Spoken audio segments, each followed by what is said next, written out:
as we welcome you all to the FiveStack. It is 5 stories.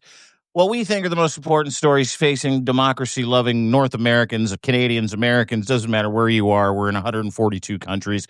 As are our subscribers, we love you. We're grateful you're here. We'll let you filter in, and we've got Lev Parnas coming up. We get some breaking news about the summit that never was going to be in the fucking first place in Budapest. We've got White House that's being torn down. We've got some more of these what do you call them? GOP Nazi chat group texts that are coming out. Just more GOP Nazis coming up. It isn't an inordinate amount of Nazis in the GOP, and they seem to love to text about it too. So we've got some breaking news about the OSC nominee. We've got more pardons, including possibly one for P. Diddy. But before we get to the good stuff, everybody. Yeah, I know, everybody. You're tired of hearing about the People's House. It's sad. We are going to talk about it today. Really glad we're here today. To Janet. Hi from Virginia. Hi, Shirley Figueroa. Great to see you. Lynn, what's up? Any news about Grindr Mike? No, that seems to have been put on the back burner. But let's get to the biggest news of the day. And I need to get this out. Last night, the Toronto Blue Jays shocked the world again. Oh, here we go. It's baseball. We're talking baseball. Yeah, I know I got how it. much you love talking about baseball. Yeah, I love it. Love baseball. They lose the first two games of their ALCS series against the Seattle Mariners at home. They go and punch Seattle in the face twice in Seattle. Then they lose game 5. They come home for game 6. They win game 6.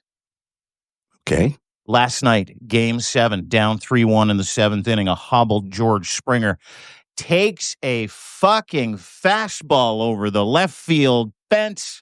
4-3 Jays. Jeff Hoffman comes in the 9th, closes that thing right out with 3 whiffs. And I couldn't be happier today. Not because, and I love the Seattle Mariners fan base, lovely people. I feel sorry for the Seattle Mariners baseball club. Never made it to a World Series, but the first time in 32 years, the Toronto Blue Jays are going to the World Series. Now, listen, my fandom aside, the geopolitical storylines about Canada's only baseball team playing for the biggest trophy that belongs to America's national pastime is not lost on me. The glitz and the glamour of the Los Angeles Dodgers coming to Toronto as of today. They're flying in today with a $600 million payroll. A Jays team with less than half of that. They chop wood. They carry water. That's Hollywood. That's glitz and glamour. This is the fucking Great White North. And this team embodies the vision and the spirit and the principles and the values of what Canada is all. Now I'm flowing here. Give me a minute. What Canada is all about. The lunch pail kids, the bottom of the order, the collective, the team, the group. It matters more today than it ever did because of this Canada-USA thing, because of the whole Trump versus Canada, the annexation, the tariffs. You're not a real country, all that other stuff. Well, this real country that isn't a real country is going to play for your national pastime trophy. And I feel real good about it. Not going to make any predictions.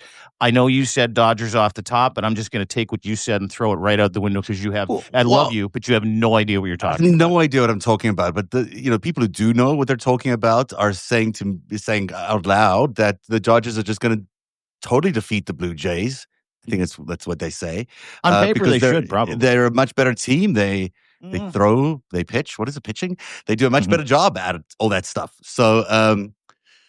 That's my sports commentary for the day. But I just also I feel like I'm going to be a counterweight to your Blue Jays fandom, and I got to say, the Dodgers are clearly going to win. I mean, whatever the sports analogy that I should throw in here, I would throw it in here, but I don't have it. They will win, and the Jays are just being used as a plot point, a ploy by the narrative builders around the National Baseball League to try and Major set League up Baseball a situation. League. Major League it's Baseball, not, whatever it's called. You get read it. There's no conspiracy in baseball. Lev Parnas joins us. It's no conspiracy. There's no conspiracy in baseball. It's not an international incident. There's always Canada a conspiracy. has one team. Lev knows this. He's a Yankees fan. Lev knows this. Is that Canada has one team, and it is the Toronto Blue Jays. There are 29 others that toil in those United States of America that is under attack. Canada, true north, strong and free, took out the entire American League, and we stand to win the World Series. Yeah. By very definition, we're going to lose because we only have one team. Yeah. I gotta give it to. I mean, after what Donald Trump has put Canada through, like they deserve, they deserve some. I mean, Seek. maybe it'll be interesting. Maybe it's being set up because if they win the World Series, then what are they gonna get invited to the White House? How does that gonna go down? I mean, there's a lot of things that play here. So. Sure. Yeah. Well, that's what I'm saying is like sometimes there are a bunch of storylines here that have never existed for a World Series, right? Yeah. The Trump versus Canada bit, the annexation shit. Canada's not a real country. I mentioned it earlier. Canada boycotts the United States, decimating tourism, decimating their bourbon and wine industries all across the United States. And we're not only destroying the tourism industry, we're actually taking America's national pastime from them at a time when they want to take our whole fucking country. And I know that that's a beefy narrative, Lev, but you know what I'm talking about, right? Like they're going to play these storylines up. And let me draw your attention to the Four Nations Cup. Sorry to sports everybody off the top of this thing, specifically Zeb, who couldn't give a shit. Please go ahead. Yeah, no problem. As much as you can. But let me point this out. Canada won the Four Nations Cup. It was a hockey tournament of the most powerful hockey nations in the world. And they played against the United States, if you remember that championship game. Donald Trump calls Team USA in the dressing room. Donald Trump tweets about how much Canada sucks. The United States is going to win. Best of luck to the greatest country in the world. And then Canada just proceeded to beat the living shit out of America in the Four Nations Cup. And Donnie Dumps went quiet, Lev. He went real quiet. Yeah. And he hasn't said anything about this World Series, but he loves to sport wash, does he not? He loves to attach himself to those movements. The same thing happened at what was that? Golf World Championship of the Ryder Cup. Ryder Cup. I mean, he did the same thing. He came over there. He made this whole big stink, and Europeans just crushed the Americans. Like, I mean, just kicked their ass, and So I mean, Donnie is not a good luck charm. I mean, Donnie 2 weeks, as I call him. It should stay away. I mean, just think about he's on a bucket list. I mean, he's running around the FIFA World Cups. He did the U.S. Open. He's getting ready for the Olympics. Like he's getting just think about it. The world's on fire. Now that there's the Nobel Peace Prize has passed. Now he's not. Now it's not about saving wars. Now it's like Israel is about to blow up. Putin, go ahead, do what you want in Ukraine. You know what I'm saying? To Iran, you want to go, start building. I mean, I don't care what I'm concerned about. And this is the crazy part. My sources are telling me he's literally in a different he's in a bubble right now. He's like in a bubble where it's like that Boy in the Bubble. There was a movie, if you ever seen it.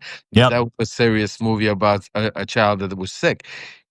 Donald is sick, but he's in his own bubble where he is now full dictatorship, full building a legacy behind him.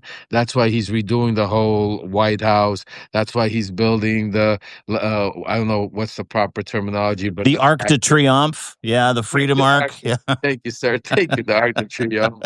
I'm saying to you, UFC fighting on the front lawn. I mean, you keep going. I mean, and there's other plans I'm hearing, and it has none of it has anything to do with stopping the war in Ukraine, stopping the war and making peace in Middle East, and those are things that were supposed to be done by other people that were promised to him. Like Bibi promised him to do something that obviously is not working out the way they anticipated. Putin promised him certain things that he was going to do once he would walk away from Ukraine. Obviously, is not working out the way they anticipated. So a lot of those things are not playing out into his plans. Let's pick up on the breaking news then, if I could, Lev, because that is important that we get into it. And I know, there's a lot of other things we could talk about, but this breaking news that you have broken and just recently, President Trump's hopes for a quick second summit with Vladimir Putin have been called off. The White House now saying there are no plans for the meeting in the immediate future. Tell us what you're learning. This follows the Zelensky meeting the other day where Trump apparently pressured Zelensky to give up the Donbass region. Now, nothing's going on? No meetings planned? Yeah, I mean, listen, how far back do you want me to say I broke this news ahead of time? I mean, I'm not being sarcastic, but I mean, this is part of the same old game plan, and I've been for months. I've been warning and telling people. You've never been wrong, dude. You have not been wrong once yet. It's part of the delay. It's part because this plan was hatched months ago. This plan was hatched going back to when that delegation from Russia came in under the radar when nobody knew about, and they said, and I wrote about that. I said they're going to delay, because look, let's take it back. What we were talking about. It's important for people to understand how this whole thing came about. Donald Trump makes certain statements. Statements like I'm going to stop when he was running for president, even when he first came in, that he was going to stop the war in 24 hours. There's a reason why he was saying that, because he was being pitched a certain plan, he was told, because Donald Trump doesn't listen to his own security personnel. He still feels there's a deep state involved. He still feels he's being lied to. He listens to loyalists and people out there that basically yes him to that, but then give him the information that he also wants to hear. These are people like Steve Witkoff, people like his son-in-law, Jared Kushner, that has already learned how to deal with his father-in-law, especially because Jared needs to manipulate him for his financial reasons and his stances where he believes and to work him the way he needs to. So this group of people have been working with the Russians since 2017, and I've been reporting on it since Kirill Dmitriev and Jared Kushner met in Saudi Arabia when Kirill Dmitriev was running the sovereign wealth fund for Russia. Since then, they've bloomed. They've continued the conversation. Witkoff was a part of that group, so this is not like some new. There's a reason why Trump named Witkoff the envoy, special envoy to the Middle East and to deal with the Russians, because of in the background it was actually Kushner that was pulling the strings, and Witkoff was running around being the face. It's a whole operation, and I call it a shadow operation. That's the name of my book. Shadow diplomacy is how Trump likes to run the way he does things behind the scenes. And that's what you're seeing play out coming up to now, like what you're seeing play out all the way. It was all a delay game. It was all because at the end of the day, Russia promised Trump that if Trump walks away and stops giving them military aid, if Trump messes NATO up to the point where they don't know if they need aid for themselves, where they're now worried about being attacked by Russia themselves, and now they're stockpiling on military aid. If Trump gives them all of that and doesn't put sanctions and makes this world a crazy place, that Russia would be able to take over Ukraine in a week. And once Russia takes over Ukraine, Trump comes in as the white knight on the horse and says, I stopped the war when there's nothing to stop, when just like you see in Israel and the West Bank, where, Gaza, where there's already annihilated, there's really nothing to stop. Yeah, and they're still going at it. And they're still going. Not stopping. And that was the same thing that was promised to him here. And just like you see there and here, neither one of those things came to fruition. Lots of what did come to fruition, and what's not being talked about, is all the people that died, all the lives that are committed, all the children that are dying, all the generations that are being destroyed, families, all these things that are happening. And Donald Trump, continues to play that. I don't even say, I don't want to say play, because it's more devious than play. It's not a game.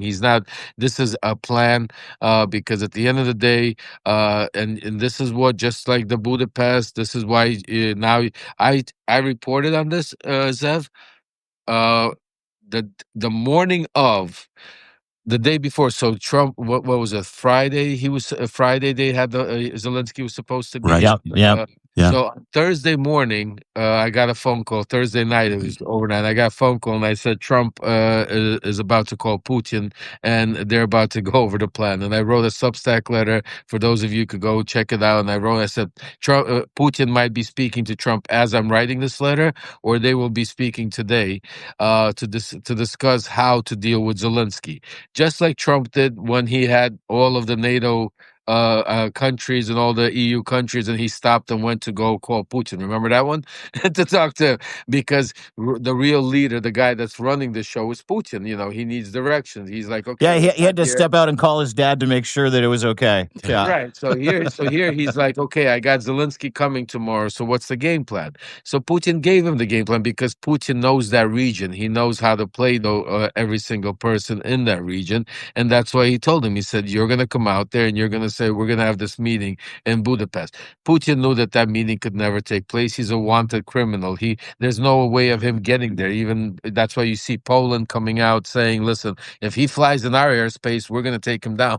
we're gonna arrest him." So the way Hungary set up, this was all a show to be able to, when Zelensky came there, as I wrote about, is to put pressure on him and say, "Listen, well, we're not going to give you the tomahawks. We're not going to We're going to walk away completely. You need to stop this war right now. You need to take this whatever wherever this peace line, ceasefire, whatever you want to call it." The one thing that the media doesn't understand is Secretary Rubio is just a figure of imagination. He's not part of the inner circle. So that's why when Rubio spoke to Lavrov, and Lavrov said, Trump understands, like, there's no ceasefire, just like we spoke in Alaska. Until we take over and we're satisfied with the amount of land we take over. I mean, he says it bluntly right out. I mean, I even put a video of it in my letter if you guys want to go see it. Yeah, it's Trump, by the way, the letter that you put out, it's levermembers.substack.com. Trump's Ukraine plan exposed, what the media finally confirms that I warned you about. That's the name of it. It's an excellent piece, to your point. Just wanted to let everybody know. Thank you, my brother. But two things that are happening. The Ukrainians are doing really well on the war front. They're actually, what's really upsetting their plans, Putin's plans and Trump's plans, is that the Ukrainians are doing well. They can stand up on their own 2 feet and they can put up a battle against the Russians. And that no matter how much American withdrawal is happening and how much lack of support there is from the United States, it's still going to be a tough war for Russia to win, regardless. And for all these efforts in Gaza and elsewhere here in Russia, this man, Donald Trump, he's turning out to be the worst peace negotiator in the world. He prematurely announces peace every single time. No one's going to believe him next time because he keeps screwing it up. If you don't actually have the peace deal, don't announce it. So can I ask you a question then? Because that leans into something that I was just thinking about while I was listening to you talk, Zev, and then Zev brought up another great point. Was there ever a peace deal in Gaza? Or was this all fucking theater? Yeah. No, also no, because even today, think about this, guys. Remember, I tell you, watch what they do, but sometimes not what they say. Yeah, not what they say. What did today Witkoff, or who was it that actually slipped out and said during their press conference that Jared Kushner is the investor here? Yeah, he said that J.D. Vance. J.D. Vance. Great peace negotiator as well. This is important. Why? Because again, because to answer your question, was there ever a peace deal? There was never a peace deal worked for Gaza. There was never a peace deal for Ukraine. Both of them were for different business propositions. Yeah. Gaza was always the piece of property for Donald Trump and Jared Kushner as the Mediterranean. In their own way, it was a peace deal because they wanted the Mediterranean Riviera. They wanted all the assets, casinos, Bitcoin, energy, rare earth. That's what Gaza. And they got it. Yep. And so it wasn't a peace deal. It was basically, here, Bibi, you go annihilate, do what you need to do, get it to a point where we're gonna come in and now we're gonna do this. So that's first of all. Today you even heard some crazy shit. I mean, Trump posted or tweeted or whatever that basically he said that now he's being asked by people, by Middle Eastern Arab countries, that if Hamas doesn't behave themselves, that they want now America to go in there and to teach him a lesson. I mean, this is crazy shit. He's just basically preparing, and JD Vance comes out and says, no, we're not gonna have boots on the ground. We're not, this is the type of shit that they're talking about. It's like Looney Tunes, Trump is like, you keep keep talking, I'm going to I'm going to show you how powerful we are. Like, if Bibi can't get rid of you, I'm going to get rid of you. I'm going to continue. So, but that was there. As far as Ukraine goes, it was more than just, it's not land, because Trump doesn't want land there. Over there, it's about minerals, it's about gas, it's about oil. It's because it's about Nord Stream. Nord Stream Yeah. 2, reinstalling the power, and the dominance, which where what is being sold to Trump, that the United States and Russia, and that's why you're hearing about bridges and tunnels and all this crazy. Realize, because it's about the new world is where Russia and the United States are powerful enough, control all the oil, the gas, the minerals in that region, and take Europe and put Europe to their knees. You know what I'm saying to you? And basically, and America takes over Canada, Greenland, Mexico, and what's it called? Russia takes over all the Baltics and, Poland and all of that. China goes after, Taiwan, that nobody, and stuff like that. And it's a new world, new map that gets built up. And everybody say, because that's, kind of what is transforming. How's that going for them? Because it isn't going very well. I mean, it's not working out. The plan is not working out, gentlemen. So, well, that's that. It's the same multipolar approach, Zev, that you and I have talked about for now a year, right? Which is the whole goal is to turn this world into 3 different sections. One section owned by King Trump, another section owned by King Vlad, another section owned by Xi, Asia, Europe, the Americas. Let's carve it up. But it's not for the purposes of, we just like planting our flags.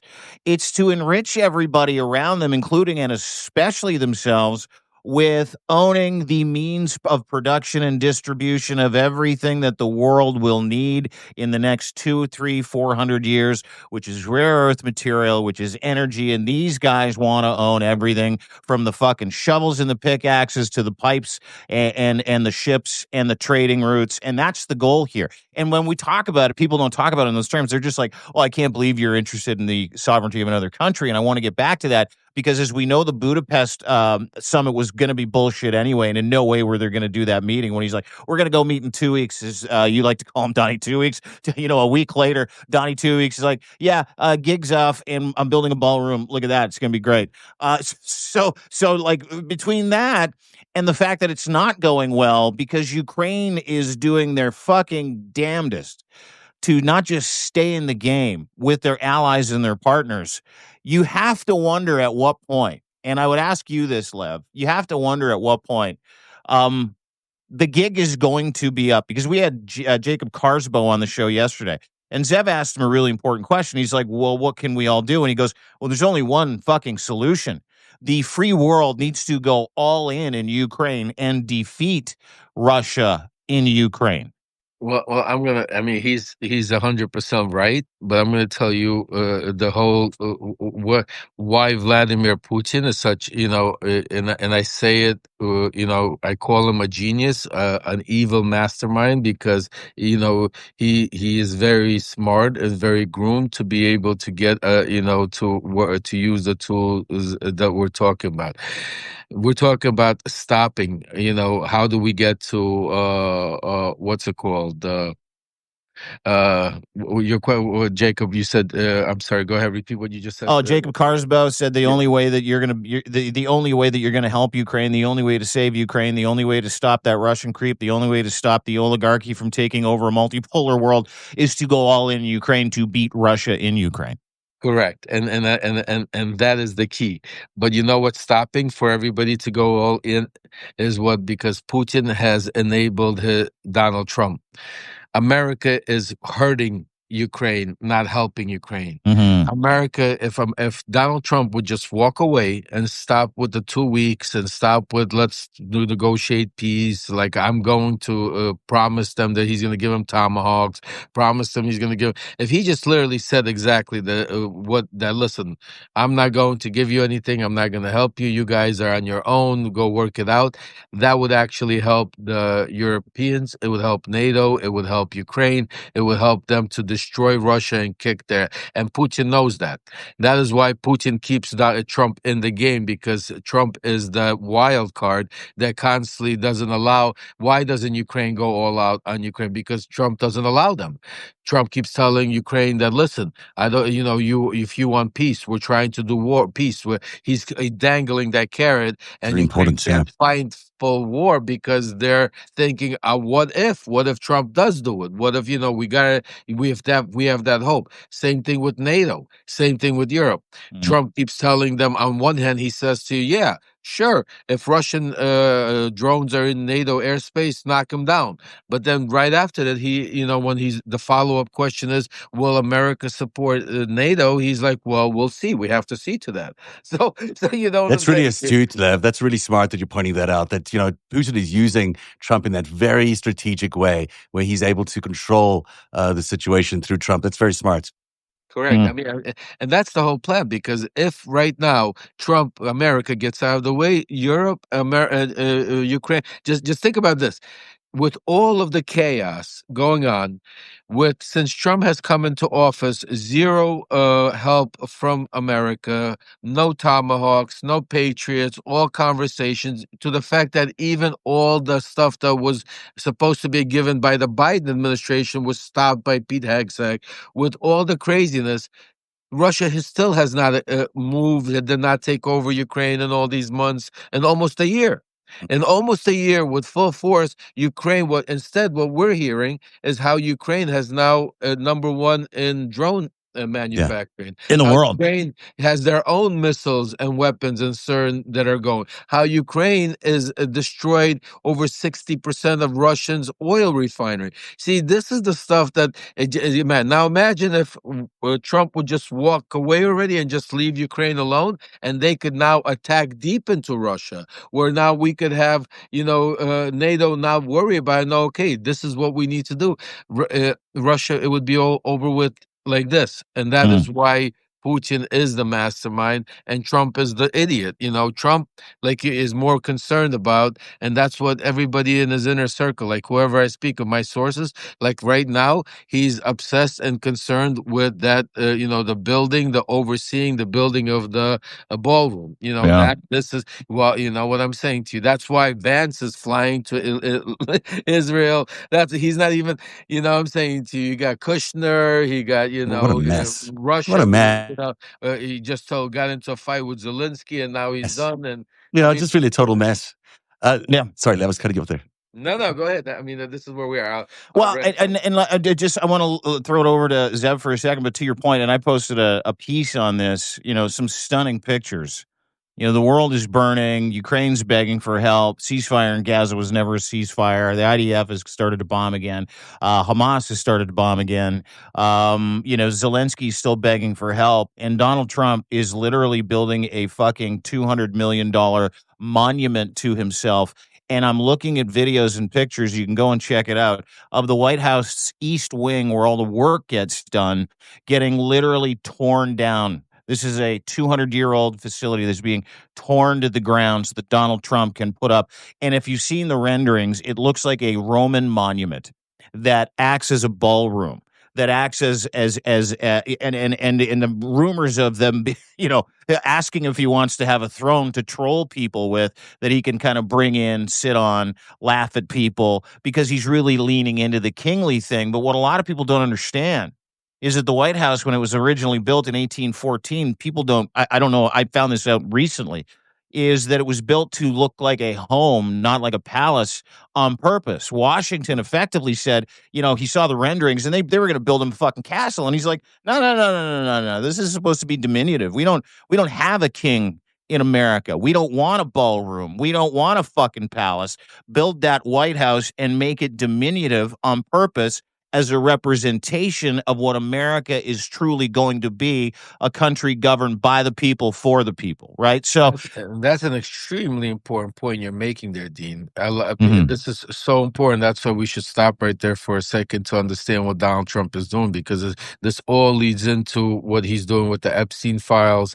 This all leads into what he's doing with the January 6th Commission, with the indictments of Comey and others. And it's what is Donald Trump doing? And this is what I talk about every day. He's rewriting history. It's part of it. He's taking away what you just said there. That is American history.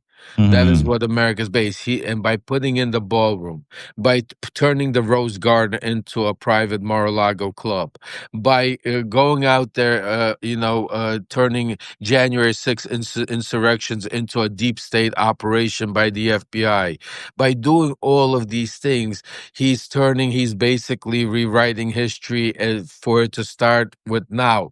This is where the Trump era begins, and this is where the history and everything prior. And that's the same thing people are trying to do, like with the Holocaust, same thing with the Chinese did with Tiananmen Square. You know what I'm saying to you? It's part of the first, it's any dictatorship. What do? When they come into power, they erase history, rewrite history.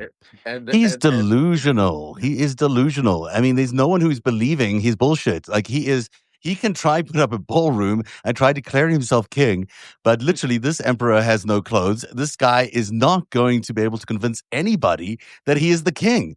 So he's setting himself up for the most dramatic fall ever, because there is not a chance in the world that the U.S. military is going to follow his orders into any of the stupid ideas that he has. And there's not a chance in the world that Americans are going to follow him into this mythical world that he created for himself, that he's some sort of monarch. He is not a monarch. We don't allow for monarchs. He can't be the monarch, and he's going to have to be out of there in a couple of years. So, the delusional part is interesting. The fact that he's trying to do all of this is fine, but he's doing it for himself. Can you imagine? He's rewriting history for himself. Boys, can you imagine if all of his efforts to shut down 2026 fail? Can you imagine if they take the House and the Senate back and they're mid fucking ballroom construction? Not only can I imagine, I swear to you, I dream it, I see it every single day because I'll tell you honestly. I mean, as funny as crazy it is, because it is actually, because if we don't take 2026. It's gonna get really bad really quickly. If you think it's bad and quickly now, because you gotta understand, because the one thing is, I've said 100% right, that Trump understands we the people will not stand for kings. He saw that when we had over 7 million people go out there on No King's Day. He understands we the people will not stand. We're not blind. He understands. That's why he's trying to take away our elections, our rights, our constitution, and rewrite Project 2025.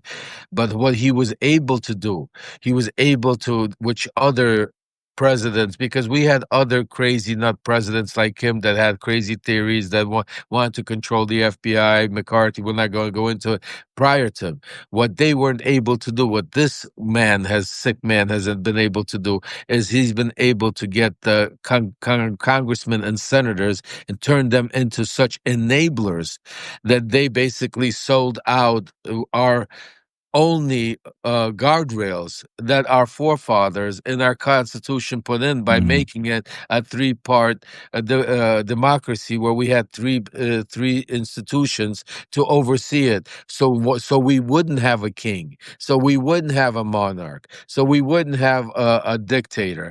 And so it's when we talk about all of this, we can't just be talking about Donald Trump. We need to hold accountable every single one of these Congress. Yeah, all the corrupt guys are going to be out of office. All of them. All the corruption has to be rooted out. Every single one of them. Out of office, like Malcolm Nance says, we should have trials. We should have absolutely, because what these people have enabled, because they were our line of defense. Because Donald Trump could be as sick as, because just think about it, we're hoping to win back the Congress to be able to put in a line of defense to stop him at what he's doing. So if we had people in Congress that had half a heart, that had some decency and courtesy and some to stand up and to do their job. I believe the word you're looking for, my friend, is balls. I believe if you have balls. Yeah. Well, they're also corrupt. They're also corrupted. Democrats too, to some extent.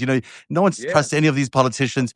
There's probably 1,000 people that are doing all of this to the rest of America and the rest of the world. And those 1,000 people have no place to be in power. They should be in jail. They should be behind bars. They are corrupting our government. They're corrupting people. They're stealing everyone's American dream day in and day out. And they just need to be thrown into jail. I mean, there's no other way to look at this. We don't need any more evidence. We can see what's going on. The the criminals are in charge of the institution right now. We have to get them, we have to get them out of power, and we have to get them behind bars. And the military needs to stand up for the American Constitution and the American people. But just think about it. This is very important that we keep the focus on what's it called, because we the people, yes, but our voices, we need to be, we need to understand where is the problem. The problem right now, as much as it is not Donald Trump. The problem is the enablers that are allowing him to do what he does.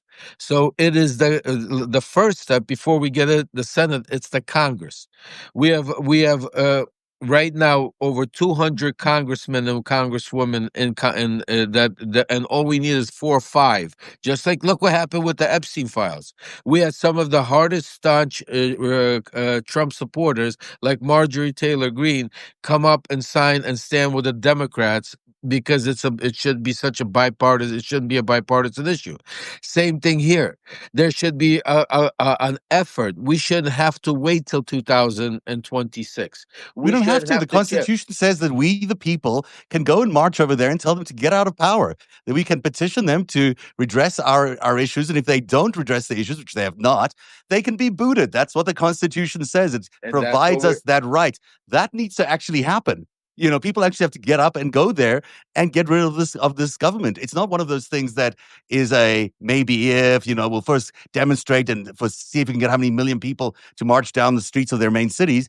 Go and get rid of this government. This government is doing nothing for you but stealing your entire future, stealing trillions of dollars from the treasury, and plans on corrupting the entire place to the point where everything that used to be good is now evil, and everything evil is now good. It's beyond reproach. We have to get rid of them. I mean, everyone knows this. And why are we so scared? Like, I mean, are we scared of what? Are we scared of Donald Trump, this fat, old guy who likes to imagine himself defecating on the people of America? Are we really scared of this guy? Are we really scared of the military? Are not behind him. The military are not behind Donald Trump. They I don't know. No, they're certainly not behind Exxon. I don't know. Now, if you take a look at videos in the streets, you see National Guard, you see ICE, you see them. Yeah. We don't see the Marines, we don't see the generals. He's entitled to actually do that. Ultimately, I mean, the courts have spoken in Portland, and they've done what they've done. Look, the reality of it is, the longer we wait, the more corruption and more authoritarianism is going to be put in our way. We're already seeing the Justice Department completely defiled. I mean, it's not even the Justice Department anymore. But let me give you this, Zev. This is what I'm trying to say, and just follow what I'm trying to say. We and you are on the same page. Yeah. I think it's about getting it done. If we right now, you go put together a march onto Washington, D.C., you're going to get, again, just like it's another day event. You'll get some media, or you might get a lot of people who go to prison because he'll just do the insurrection act. Whatever the case is, what I'm saying to you is you're not going to get rid of. Yes, you're right. That's our constitutional right. But right now, we don't live in we don't have those constitutional rights. We don't have free speech. We don't live in that. We don't have those rights. We do. You think you do. We do. We hope we do, but we are living right now, and you have to realize it and admit that you're living in a dictatorship, not in a free United States that was there a year ago. Because we don't, because people are getting arrested, indicted, corporations are kneeling down, media is falling apart. You're seeing it every day. Law firms are giving him billions of dollars in free labor. It's happening. Yeah. So we have to admit to where we are. We're not in a good position. We are right now sinking quicker and quicker. So yes, those certain rights, certain things that the Constitution enables us, we unfortunately is not the first thing that's going to help us. What we need to do is our first line of defense is what the guardrails that the forefathers gave us, and that's a three-part constitution where we have the Congress, where we have the Senate, and where we have the executive branch. The executive branch is lost. The Senate is too far apart. But when we come to the Congress, it is so narrow, and that there is so many. You talk about hundreds of congressmen and congresswomen where we could take and this is what I'm trying to do behind the scenes, where we take our effort and we go to those, because just all you need to do is go into, and some of them are small little states or counties where they don't want their name to be exposed. They don't want to go on record where they're going to vote on the Epstein file. And All we need to do is go change 4 or 5 votes, and then we could have the Congress start impeachment trials now. We could have the Congress start doing things now. So what I'm saying to you is, just like we're trying to have Congress right now, we're not waiting. Think about what we're saying. This is what I'm saying. We're not waiting till 2026 until we get the House back to release the Epstein files. What we're doing is we went across the aisle, and we were able to get for what Ro Khanna did. Think about what Ro Khanna did with the Epstein files. We need to do the same thing with our Constitution, with our humanity. We need to be able to go get 4 or 5 congressmen or congresswomen right now to join our fight to stop Trump from doing to what he's doing. That's all it is. Your answer, you don't have to. I don't disagree with any of that. I think it's all laudable. I just don't think it's going to happen before the 26 elections. I don't even think we're going to have our government back in any time soon. Maybe we won't. They know that it's a loss-leading proposition to get the House back in order, so they're just going to leave it shut down. I just don't see why we can't have a sustained presence at the White House or at that park across the road where you held up that Bible, whatever it is. Why aren't we occupying that space and saying, we demand that this regime answer our petition and regresses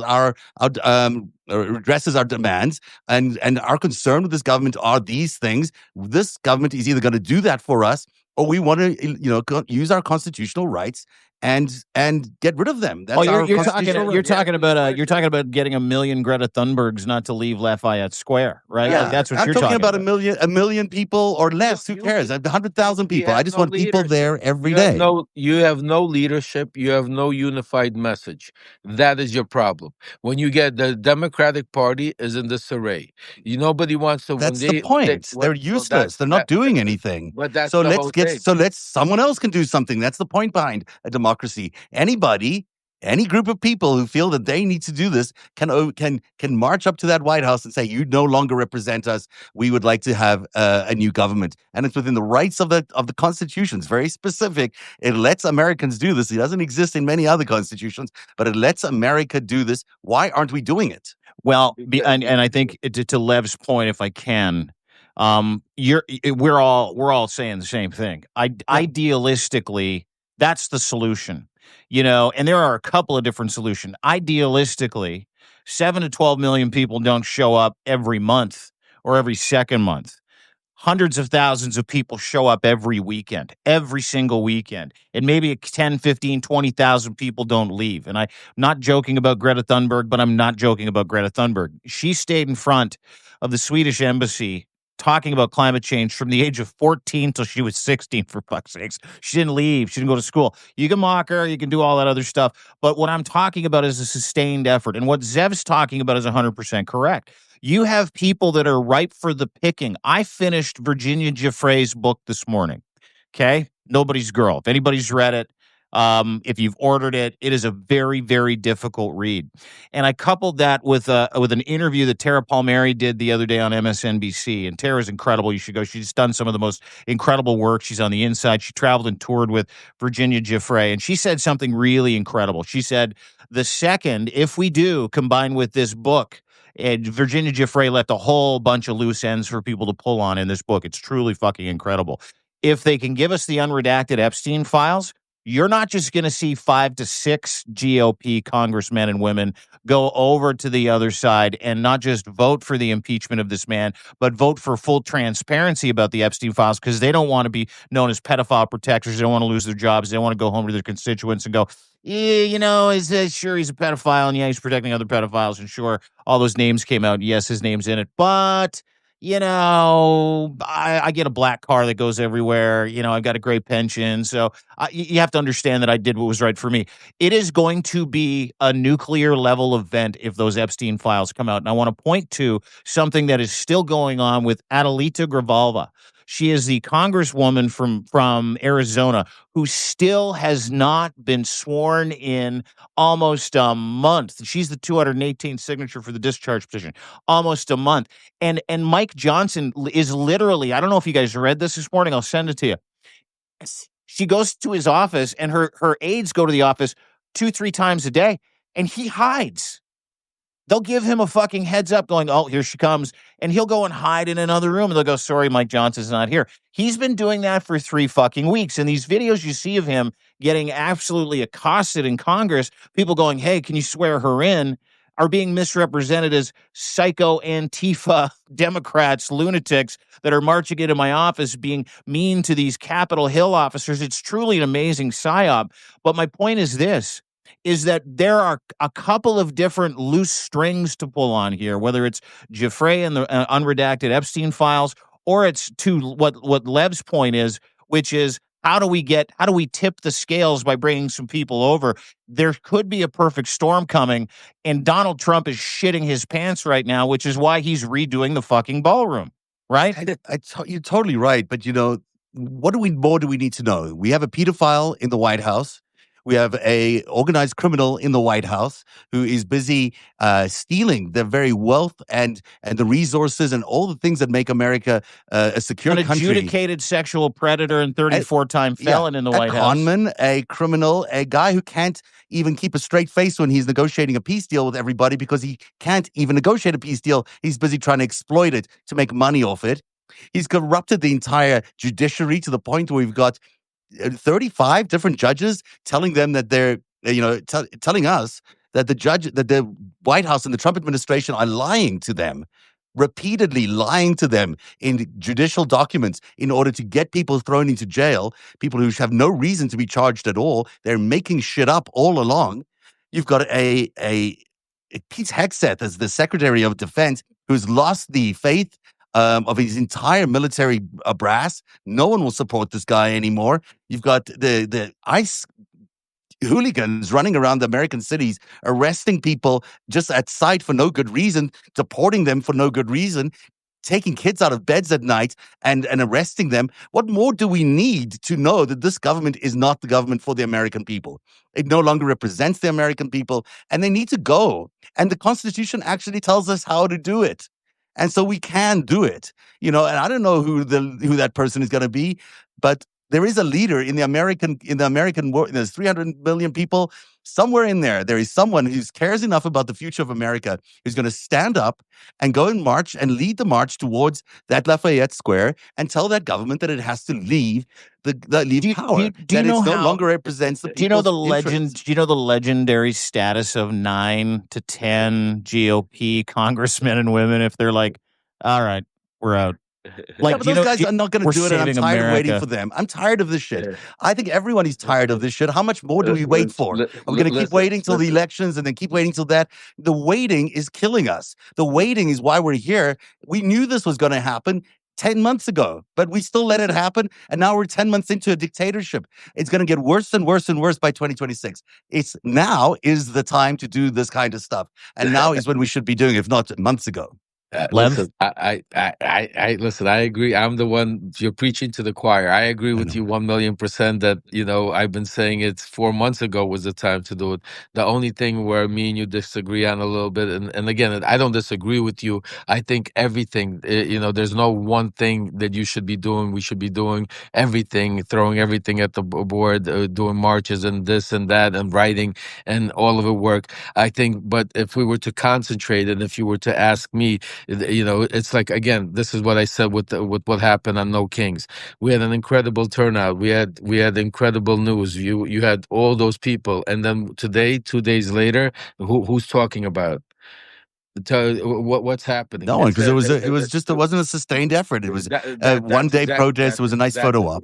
That's exactly what I'm saying to you. What I'm saying to you is we can't have just sustained moments in time or pictures or another day in 6 months have another No Kings 3.0. What we need is a sustained effort, and that's where we are all on the same page. We need it to continue, and that's why I think a very important part of the effort, and I think we all agree upon it. I think this is one of the things that we have going for us, and what we need to push on more than anything is the the release of the Epstein files, to make sure that the Epstein files, those survivors, get a chance to sit down with Trump in the Oval Office. These are the things that we right now already have cooperation from the other side. This is something, and just like you mentioned, Zev, and just like I agree 100% that once these Epstein files comes out, just like what Dean said, is in Virginia Giuffre's book, just like it will be an onslaught that will lead into then the other Republicans. I agree with all of that. I agree with everything you're saying, but I still think we can have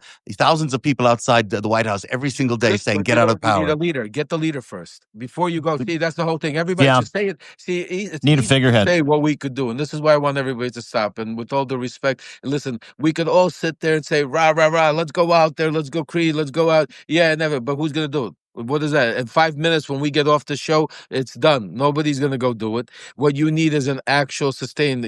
Right now, we need actual movement. So it needs to be organized. It needs to be done as the Ukrainians have shown us, as the Israelis have shown us.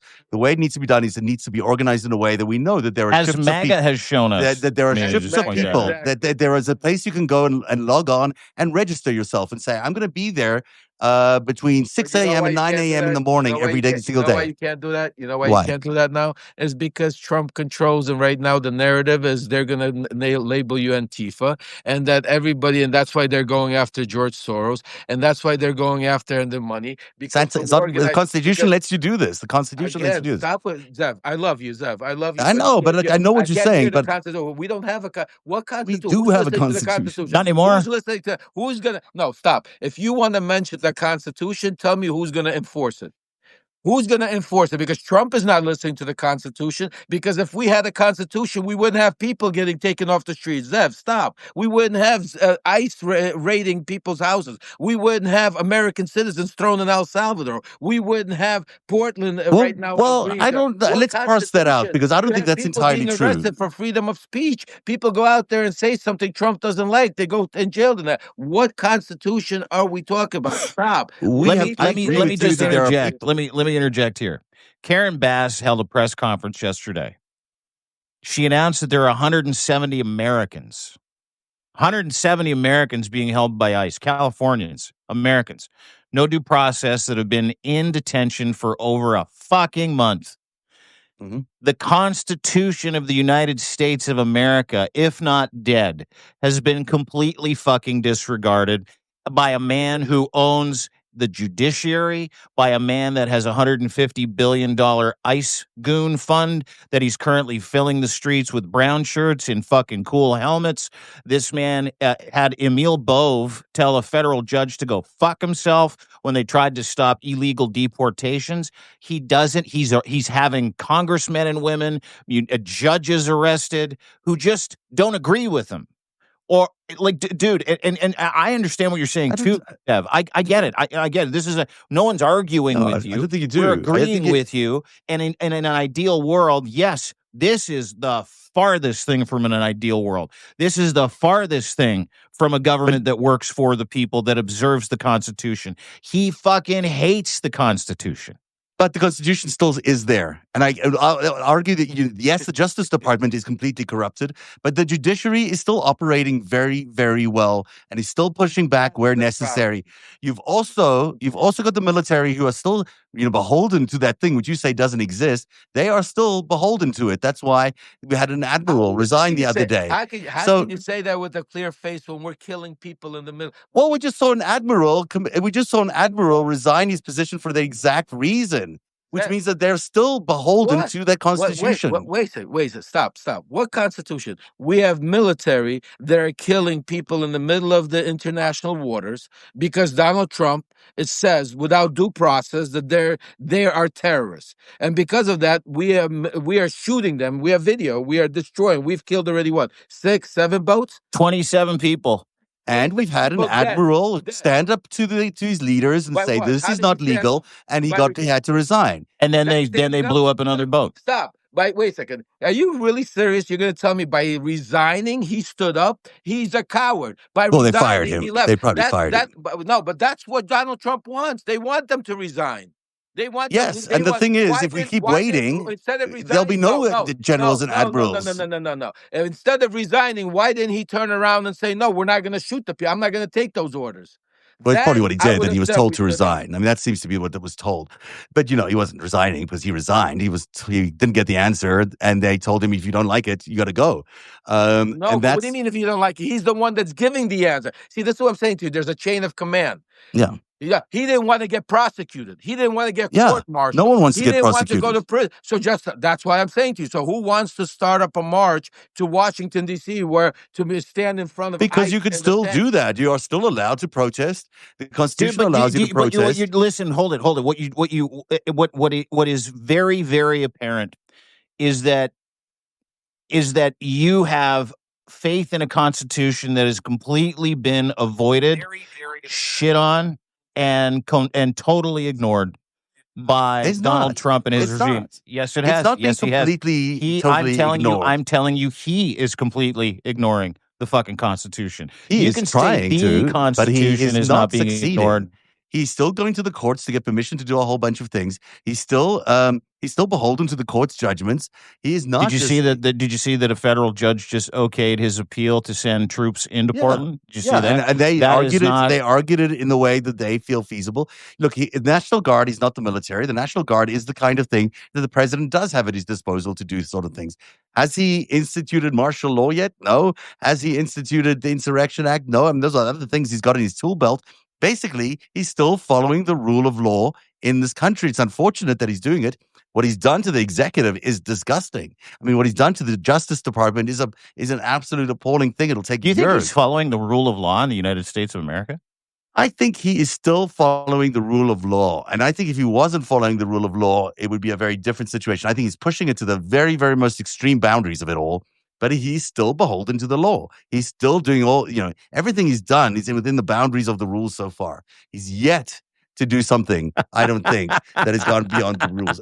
I mean, dude, he's killed 27 fucking Caribbeans for no fucking reason. Agreed, and that's why I think that's happening in the militaries. Right. You know what I'm saying. I mean, this is a way, dude. We agree. I think 11. I just think we need to get out there in front of the White House, and we need to say enough every day. We need to be there every day. Don't disagree. Lev said that. How many times have you said that? You got to go and hold a fucking press conference in front of the White House. Right in front of, was it 2200 Pennsylvania? Is that the address? 1600 Pennsylvania? I don't know the actual street address, but Pennsylvania Avenue. You got to fucking stand there. You got to hold press conferences with victims. You got to do these things because he doesn't fight fair. We need to. It's about capturing the piece of land. This is what we've seen in every single place in the world where this thing has been stopped. Lev, he's right into it. Eh? He wants to own Lafayette Square. I love you.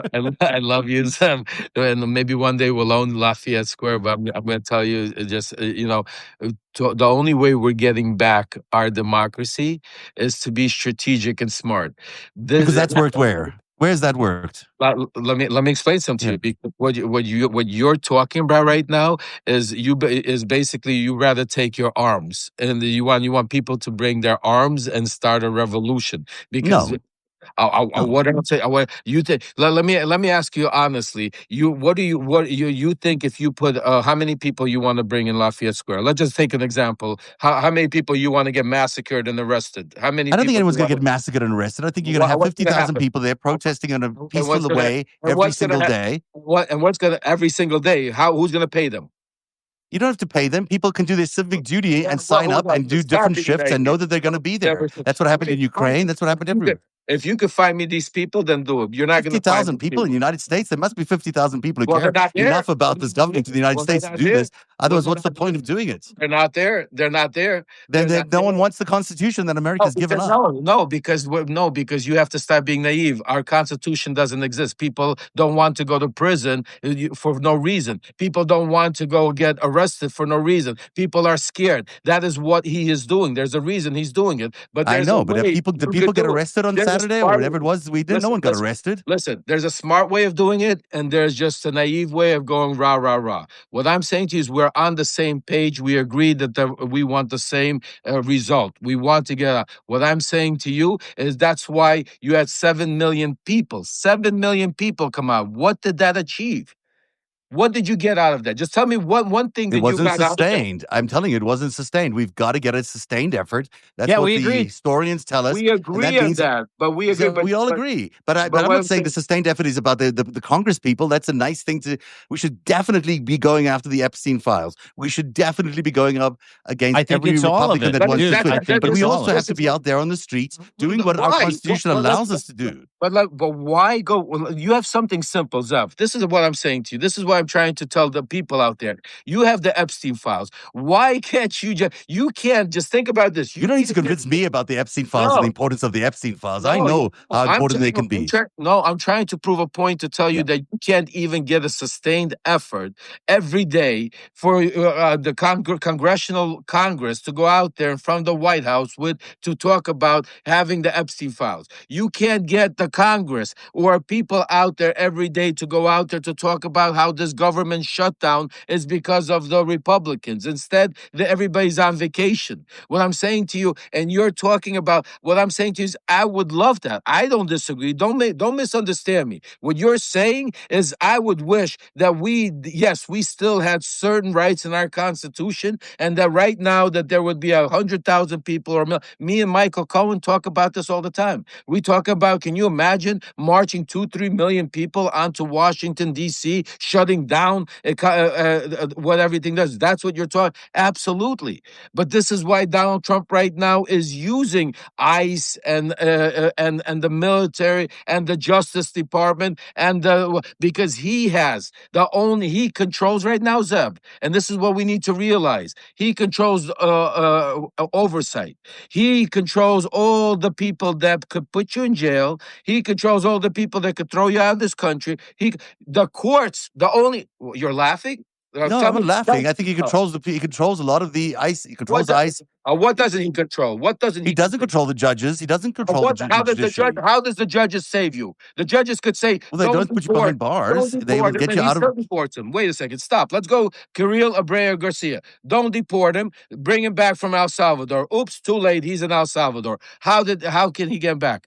What I'm trying to say to you is, we have to call a spade. We don't have, the only oversight we could get is if we could get Congress to step up and get 3-4 people, just like we did with the Epstein files.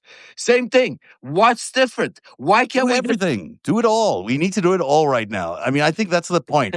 we're in an emergency situation, and we need to take emergency action. Like, this is not one of those things that's going to resolve itself. Hold on. I want to say to all of you that they're telling me stop it, Lev, you could go out there and protest. Why don't you go out there? You got big mouths. You can say to stop it. Don't listen. I'm not here to enjoy this show. This is not a show. I'm trying to tell you what you want. You want to hear some rah, rah, rah, go out there, go ahead and do it. But you're not making any difference, and you're not going to save our democracy. So go ahead and play your stupid little games and go out there. I don't give a shit. You could unsubscribe to me, and for all you want. I'm telling you what you need to do to save your democracy, because I was part of building this fucking mega from inside out. I know what makes them breathe. I know what makes them tick. I know what they're doing. And everybody has an opinion. An opinion's like an asshole. So if you want, everybody has an opinion, and we could listen to the pundits out there. What Zev is telling you is 100% right. I'm not saying that we shouldn't march, but you don't have the march. You don't have the stability. You don't have a constitution. You have to wake up and understand the truth. And when you realize what the truth is, then maybe you will go out there and try to fight and save yourself. But if you're going to live in a bubble and an imaginary world where you think that we have some sort of constitution where we could go out there and stop ourselves, then you are lying to yourself, and you are not going to stop this constitution. So I apologize. I told you from day one, I won't listen to the pundits. I won't listen to the opinions. I'm going to tell you the way it is. I love Zev, and I think Zev is 100% right. But where I'm going to tell you he's wrong is that tomorrow you're not going to have a sustained effort in Washington, D.C. with 15,000 people every day. Because you know what? Like it or not, Democrats or Republicans, somebody pays for that. Somebody goes out and supports it. And that is why Trump is going after George Soros and the money and everybody. So you can't have a sustained effort. There's a reason they're doing it. Open up, listen to what I'm telling you. And that is why you want to stop it today, go out there and put 15,000 people in front of each and every one of those congressmen and congresswomen seat that are not voting to stop him or impeach him. You will see a big difference. If you could get Marjorie Taylor Greene to support the Epstein files, you're telling me you can't get 4 other congressmen that I've been telling you for 5 months? You already have Don Bacon. You already have Messi. Go get some more. We need to do what exactly needs to be done. We need to stop with all the bullshit, everyone and all the opinions. It's simple. We have the Epstein files. Sustain the effort. Get out there every day on the White House lawn. Talk about it. The Epstein files. We have the shutdown of the government. Go out there every day. Talk about that. We have Trump implementing Project 2025. Go out there. Talk. What else do you need? The economies and shit. You don't need to go do much more. We don't need to stand there and do it. They've given it you what, and till this day, nobody is doing that. And that is simple. So when they do that, I will agree with you and say, okay, yeah, now let's go march. Because till that, all I see is a lot of talking, a lot of people saying, we want to do this, we want to do that, but nobody's fucking doing a single thing about it. And I'm tired of it. And that's all I'm saying. But I agree with you, Dave. So don't. The Democrats hang are on, not doing the job that they should be doing. I need to take control of the You take control, Gene. What we just heard from both of you, as I sat back and watched you sharpen each other's fucking blades when it comes to trying to figure out what needs to be done, because iron sharpens iron, and we've got 2 warriors here, an investigative reporter warrior and a whistleblowing author, former OG MAGA fucking warrior, getting so fucking passionate about saving the United States of America, and they're both 100% right. And Lev, let me just say this. I got goosebumps and almost fucking started crying because you have been saying the same thing over and over and over again. You're not discounting what Zeb's saying.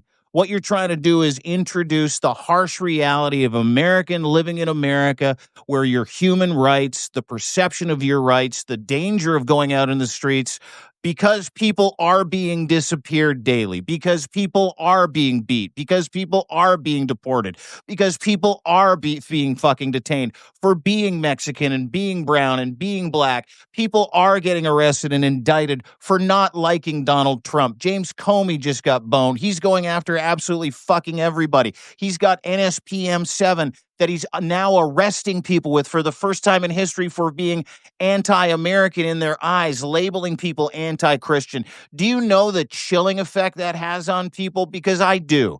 I do, as someone who doesn't want to go to the United States of America, because I feel that fucking fear. I can see that fear in Lev Parnas's face. It is palpable when I watch videos of people marching. I don't care how many people were at No Kings. What I do care about is that everybody gets as passionate in the United States of America as Lev fucking Parnas and Zev fucking Shalev. Because what we're all doing is trying to fucking come up with a solution and help people with a solution. And that solution is 3, 4, 5, 6-fold. That solution is organizing. That solution is one message, one voice. That solution is sustained presence. That solution is fucking money. That solution is fire hosing information to people on a daily basis better than they're doing it. And to Lev's point, unless that happens, it doesn't fucking matter. It doesn't fucking matter how many people show up once a month for a fucking protest. It doesn't fucking matter what petition you fucking sign. It doesn't matter. And when we've got so many people saying the same things, and now you see infighting and arguing, and this has been such a beautiful, I mean, I sat back and just watched you two flow like a couple of fucking geniuses for a minute, a couple Democratic geniuses for a second. I thought to myself, we're all saying the same thing and we're stuck in neutral, because that is exactly the situation the entire United States of America is in, where everybody's doing the fucking Spider-Man meme. This is you're going to go. Am I going to go? I don't know. I don't want to leave my house. Are you going to go? What about your nanny? She got arrested. I don't want to go outside. I don't want to speak. I don't want to fucking post something about how disgusting it is that Donald Trump is demolishing the fucking White House right now to build himself a ballroom fucking kingly monument, because people are that afraid. If you're afraid to fucking post on social media, how fucking afraid are those people of showing up 50,000 strong daily in front of the fucking White House? It is a visual reality. And to the Constitution, may I say this, Zev, you're right. America has a Constitution. The fucking dickhead in the Oval Office is ignoring the Constitution, and he owns every level of government. You can say he's not, but dude, that Constitution, the Constitution's still holding. I mean, we would not freedom be of speech. The Constitution is still holding. There's no ways you can say that people can protest. There's no ways you can say that states have lost their rights. That you've no ways you can say that the military does no longer uphold the Constitution. There's no ways you can say that the judiciary is not functioning as it should be. You can say all those other things, that he's corrupted the Justice Department, that he is. Well, I don't know. I never thought I would see the Supreme Court tell. I never thought I'd see the Supreme Court tell Donald Trump it'd be okay to go and arrest people according to the color of their skin and the accent that they fucking and the speak judges with. just told him it's okay, literally, to go into Portland. Because National Guard troops into Portland. Sure, yeah. Look, it's a decision they made. I think they went through the legal processes, and it's a tough decision for the rest of us. But it's just the National Guard going into Portland. It's not the military going into Portland. It's the National Guard. We still have a vibrant, functioning. The whole point behind the American Constitution is that it defends itself. We have the safeguards of Congress. If that doesn't work, we have the protections of each state. We have the judiciary as a backup. All these different levels are meant to protect us from tyranny. But we also know that if tyranny does happen, that it's our right, our sacred right, as Hamilton said, for us to defend against that tyranny, because it's the founding of this very nation. We agree. People did that. And so why wait? I'm not saying have a revolution. I'm saying march out there and protest and demand that your redress of issues is fulfilled, that they listen to you. And if they're not listening to you, then we demand that they change. And if they don't listen to you, then you get to the revolution. But you have to be there every day. You have to be this on a sustained level so they can see you. They know that you're there. They know that you're growing, and that you need to, that there's a people imperative, a sacred right, as they say, that we are allowed to fight against tyranny. It's what America's built on. It's the very basis of our country. Lev, we need to be doing it. Closing statement, Mr. Parnas. I was gonna say, I love you, Zev and Dean, both of you, and I'm so grateful that we have these conversations, because I think it's important in our passion, in our conversations, because people, and we're all on the same page. Let's start off with that. For those of you that want to, what Zev is saying, what Dean is saying, what I'm saying, the number one thing we're saying is we want to save our democracy. We want to get our country back. We might disagree on certain things of how to get there, or opinions, and that's okay, because that's what makes America great. That's what America is based on. It's what makes Substack Lives great too. That's what makes Substack Live great. But the one thing that I just want to make very clear to everybody out there and understand that, look, what Zev is saying is part of what I always say is called hope. The fact that we still have a constitution, the fact that there are certain judicial judges out there still protecting the Constitution, the fact that there are still certain governors and law enforcement and certain military personnel standing up to it, is part of our hope that we are fighting for. Because if that was gone, we would not be here. Substack would not be around. It would be a next level of dictatorship, and we would be moving on. What I am trying to say, and this is what I want you to clearly understand, that just because that's our hope does not mean that is our current reality. Because our current reality is we do not have control of our constitutional rights. We do not have control of oversight. And that is why the only way we could get it back, we could do lots of things. We could go protest. We could talk about the Epstein files. We could do a lot. And all of those things need to be done, because it's not a one problem. When you go to war, you don't just say, okay, I'm just going to throw a bomb and that's it. It's a tactical. You have to attack misinformation, disinformation. You have to go, through the water, through the land. There's a lot of different ways. And this is a war. This is a war to save our democracy. What I'm saying, the quickest, the fastest way we could stop from what's going on and to secure to make sure that we're able to have a 2026 election. Because remember, we start off all of these Substacks, all of our conversations saying that if we don't act now, we might not have a 2026 election. So we all agree on that. It's just a matter of how do we get there quicker. So I'm giving you the answer. And the quickest answer is if we could get 15, 20,000 people to be able to go protest or do anything like that and do it in a sustained way, please give me a DM, call me. I will give you the 4 or 5, I'll give you 20 different congressmen and congresswomen right now in the Republican Party that we will go after, that trust me, we will flip them a lot quicker and we will make them come down because of their races and what's going on. And we don't have to wait till 2026. We could have another, just like we have Marjorie Taylor Greene and them standing with the Epstein files. Believe me, just we could find another 4 or 5 people, but there are nobody doing that. There's nobody attacking them, and they're slipping under the radar. That is why they're having the government shutdown. That is why they're not. Johnson is sending them all the way there on vacation, so this way you don't see the names. This is all part of an orchestrated plan. So there are, yes. Do we need to do everything? Absolutely, but there's certain things I'm telling you.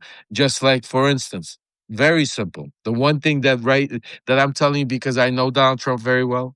I know people inside that talk about it everywhere. And I'm telling you, the fact that we right now are not every day, there's not a major movement going on to put Donald Trump and ask him that every time there's not on the front lawn, there's not congressmen and congresswomen bipartisan with Marjorie Taylor Greene asking Donald Trump to do a simple thing is to sit down with the victims and the survivors in the Oval. That's it.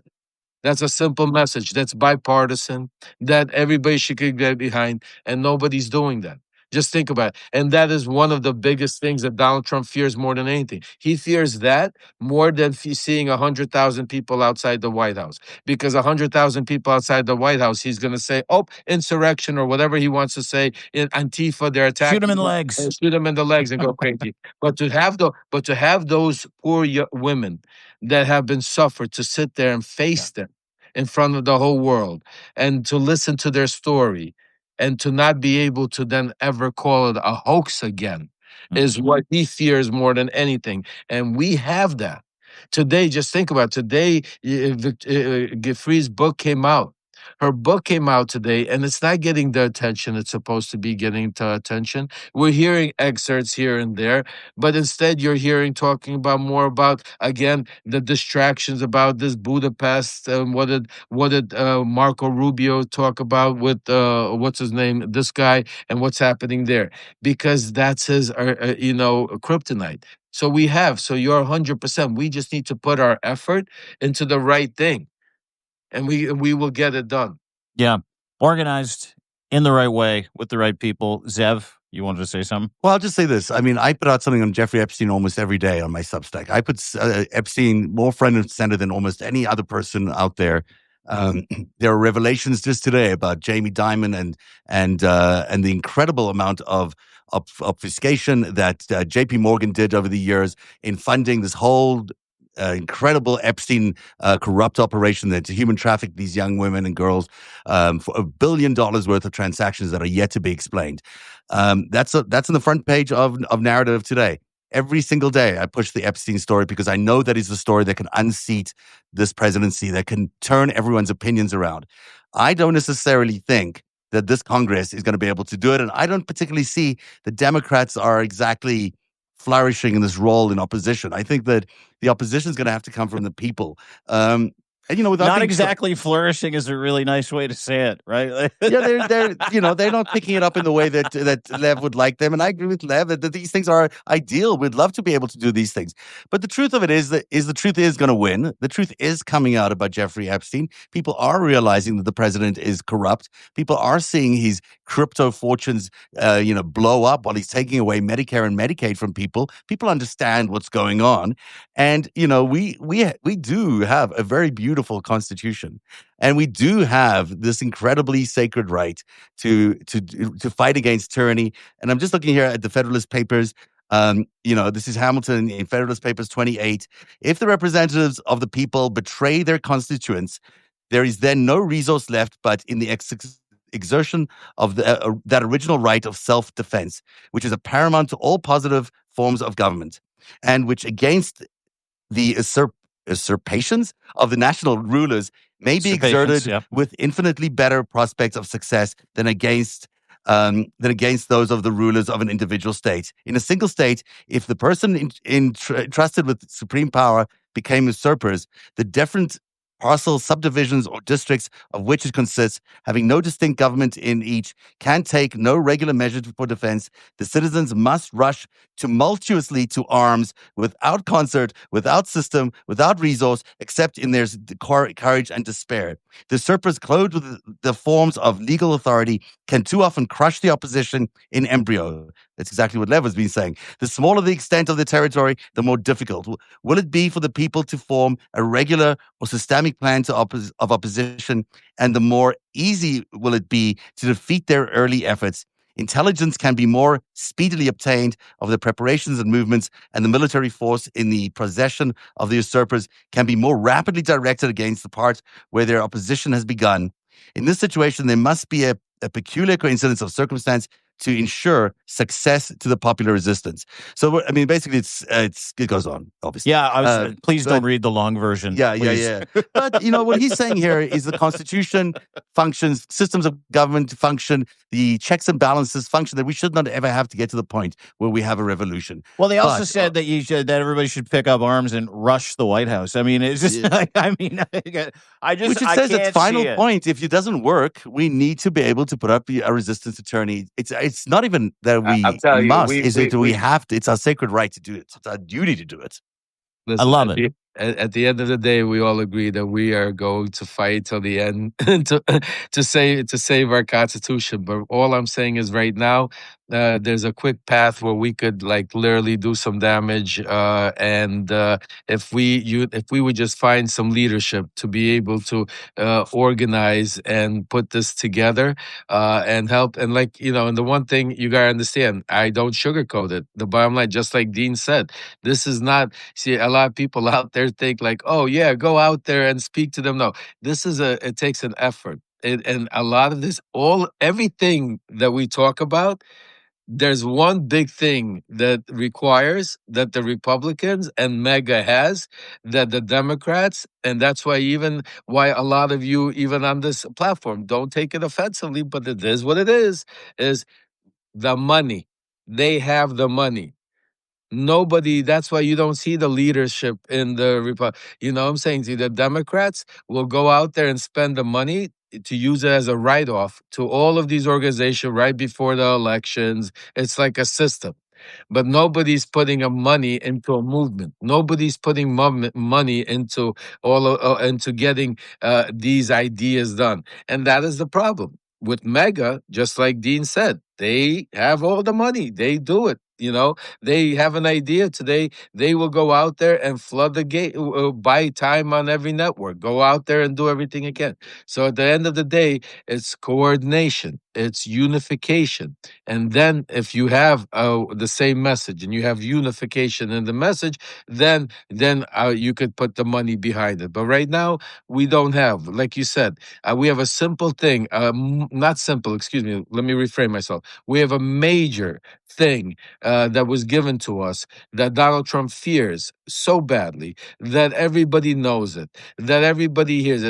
It's not secret, it's nothing. And all they have to do, just think about it, all they have to do is every day make it an effort, not 15, 20,000 people, but 2, 3, 4, 5 congressmen and congresswomen with some of these victims and some of these survivors that are willing to do it.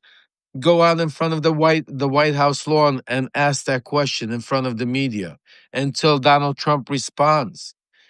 It's not that, and they can't even do a simple thing. I'll give you another one. Dan Bongino. We keep talking about Dan Bongino all the time. Have you heard any media go up and ask him any questions? Not one. They hide him, and he's been fucking cryptic as hell lately too. Thank you. Thank you very much. Have you seen any congressman or congresswoman stand up there and just even invoke his name? Even just say, listen, just put pressure on it. What I'm saying to you is it's like, yes, we could sit here and we could talk about all of these things, but look, the bottom line is this, and I want to make it clear, and this with all due respect to a lot of people, and this, but I need people to understand. Uh, uh, uh, uh, I'm not here to put on shows. I'm not here to get clicks. I'm not here to build an audience. I'm really the only reason I'm here, and I'm here because I risk a lot to be here. I'm still on supervised release. I still deal with the government and Donald Trump's actual whatever you want to call them, okay, under his control. And some of my sources and people out there risk every day. They risk a lot to be able to bring certain information, to be able to break this stuff out here. And that's why one thing I need everybody to understand is that there are opinions and there's certain things, and then there's reality, what could be done.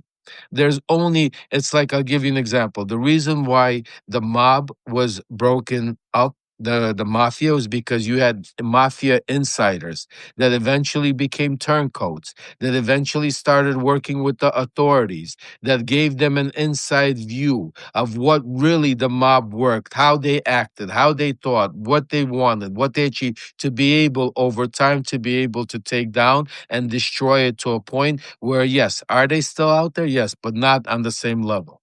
Same thing here. You know what I'm saying to you? There are people, not just me, but there are others. There are people out there that have lived inside that world, have know these people very, very well, knows what's going on. For instance, I helped build MAGA. I was there from 2015. I was there in the beginning. So what I'm saying to you is certain things that people need to start listening to, because I'm not doing it to get attention. I'm doing it because, like, it's very important. The fact that we're talking about the Epstein files and the survivors and Donald Trump not wanting it to happen, and that not being it's very frustrating. It's frustrating to see that we're not out there dissecting Project 20. And when I say us, I don't talk about Yuzev or Dean or myself. You guys are doing your kicking ass. And that's why you're out there. You just 100%. You're out there every single day from morning to night, putting out such incredible work when it comes to the Epstein. And 90% of it, the media never talks about. That's the sad part. That's what I'm trying to say. That's what I'm trying to get across. And that's why maybe we need to build a platform bigger. Maybe we need to make our voices louder. But what I'm saying to you is, we actually have ways we could save our democracy. We have ways where we don't have to sit and just wait for somebody to save us. We have ways to be able to go out there. We just need, I don't know what it is. And the reason why I talk, I'm not talking to you, Zev, or to Dean. I'm talking because we have over what, 1,600 people.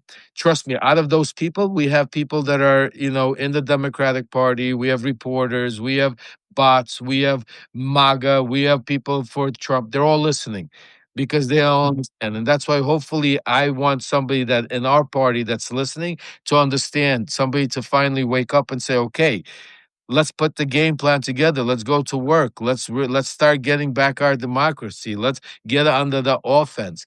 Let's stop being on the defense. Let's stop. And those things that you're saying, I agree with you 100%. All of those things, from the protests to writing the letters to your congressman, to you or using your free speech to be able to go out there to talk, to be able to go out there and not worry about being arrested. Absolutely.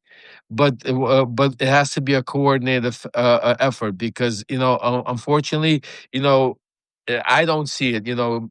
Maybe I'm wrong, and if I'm wrong, I'm wrong. I don't, but just knowing the devil that is inside, knowing who we're dealing with, that would feed into there. They want, because they understand. See, MAGA, Trump understands that most people want to use the Constitution against them. What most people don't understand is Trump doesn't care about the Constitution that you're trying to use against him. He tries to use it against him. So when you try to use it, this is what a perfect little example. What people right now are trying to use as their First Amendment right, their free speech, to go protest in Portland, in Chicago, against what ICE is doing, because that's what they're doing. They're going to protest against what ICE is doing. The fact that ICE is in their state, picking up people, beating them, them, throwing them into prison, shooting pastors in the head with bullets, doing all of this stuff. And they're going out there using their First Amendment right to protest and speech. And what is happening? They're being arrested. They're being beaten up. They're being taken off the street. They're being labeled Antifa. The National Guard is being brought in to control them. So what I'm saying to you is that is part of Trump's playbook. He knows what I'm trying to say is you have to deal. It's like, again, I keep using a football metaphor or a basketball metaphor. It's like you can't play the same game like it was in the 60s that it is in 2025. The game has changed, it evolved. Players have got bigger. There's a different game. Same thing here. Yes, our Constitution was made. But think about it, Zev. That Constitution was written how far long ago? It doesn't mean that these people were some kind of gods that foresaw things. Yes, they wrote, but the times have changed.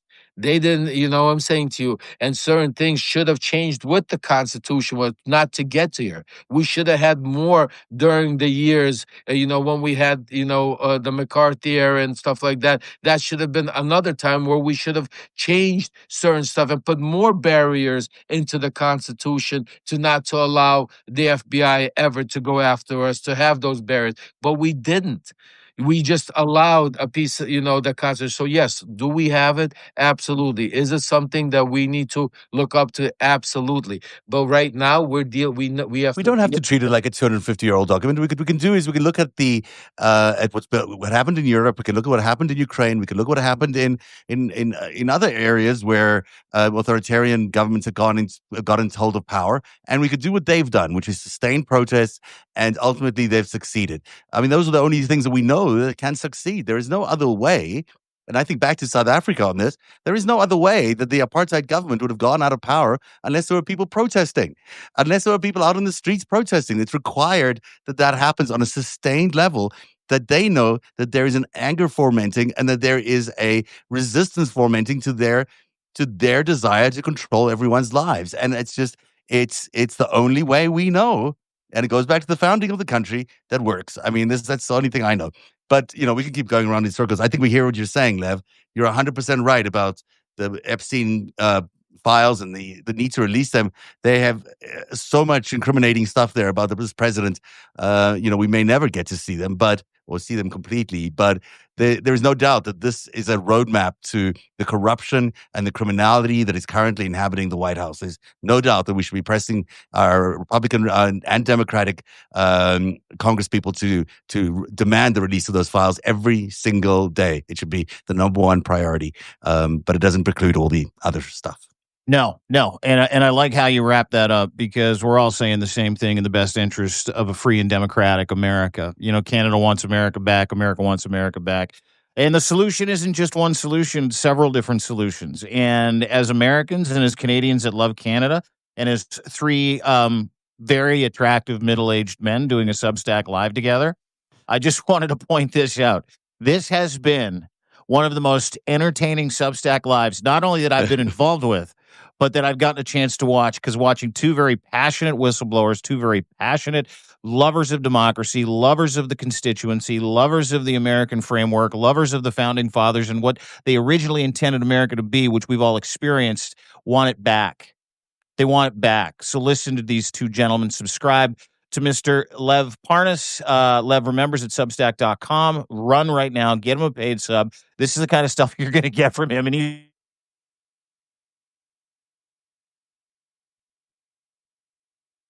Is it Veer or is it Dean? I can't hear what Dean's saying right now. I think Dean cut out. But he's saying great things about you, because, it's 100% correct. Everyone should check out Lev Remembers. Everyone should give him a paid subscription. And Dean has gone away, which means we'll probably go away any minute now.